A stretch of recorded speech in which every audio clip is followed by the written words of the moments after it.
Sankranti series part. Welcome to Prajapati channel.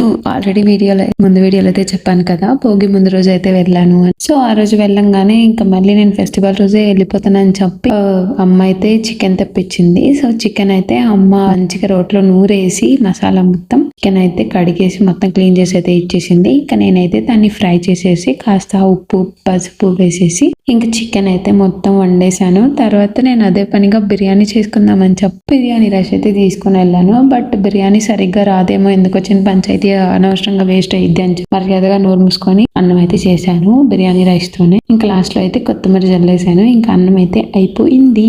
నేనైతే బాగా chicken enjoy చేశాను. అండ్ ఆల్సో ఇంటి దగ్గర అమ్మ చేసిన టేస్ట్ రాదు ఎక్కడ చేశాను కూడా. ఇప్పుడు ఇక్కడ ఉన్నప్పుడు అంతా ఇంటికి వెళ్ళలేదని బాధ, ఇంటికి వెళ్తే అయ్యో ఇక్కడికి మళ్ళీ రావాలి ఇంత తొందరగా అనే బాధ. 3 రోజులు 3 నిమిషాల్లో అయిపోయినట్టు అయిపోయింది.